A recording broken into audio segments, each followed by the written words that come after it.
P&J Productions present a compilation of pouring. Oi! Sake. P&J Productions present a compilation of pouring. Maybe look at that. And that's it. We don't have enough walkers for the party. Just one bag.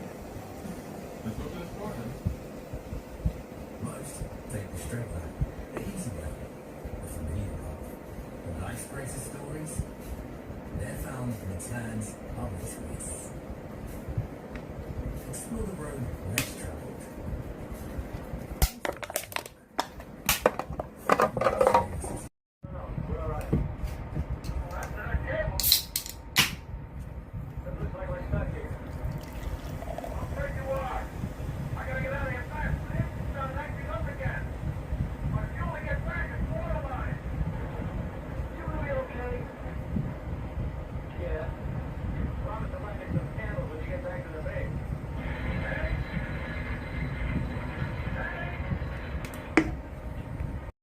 I needed. I was very disappointed with that, as I said before, that 18 pack of bloody special edition or limited edition World Cup. And I don't know what to do with that fucker. Even when it's chilled, it just tastes as weak as piss. Yeah. And I think now I'm going to try Shipyard Session Ale, American Session Ale. I'm going to try a bit. The box. They've got two versions of it.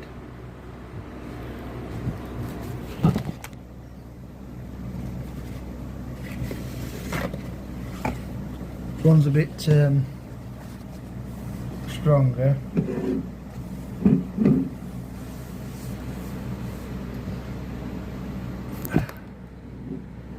Well, I'll get a box out next Saturday.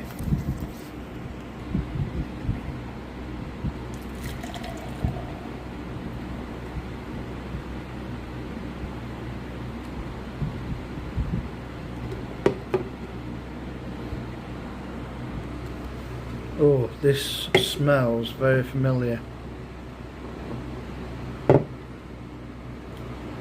It smells a bit Upland Session IPA. I'd say a bit sour. So this be brewed under license, but it's from Shipyard of Portland, Maine, USA, American Session Pale Ale. This has a familiar taste.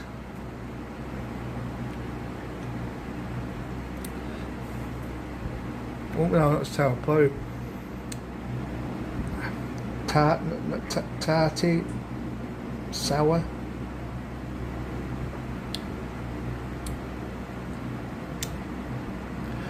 I'll say this.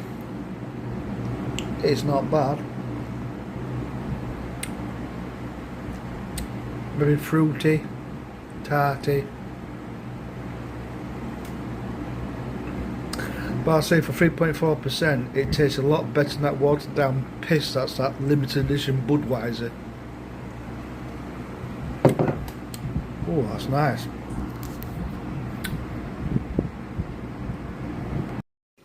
Aware of his tenuous position, Wells had once told a colleague that if Mr. Walsh ever fired him, he would have his revenge. But his idleness was the least of it. He had recently been seen firing a pistol while on duty. Due to the seriousness of shooting a weapon on railway premises, Walsh had reported the matter to his own superior, the senior superintendent at Dover, Henry Cox. At 11 a.m. on Saturday, 2nd of May 1868, Henry Cox. P&J Productions now present pouring ale into a glass. Bollocks.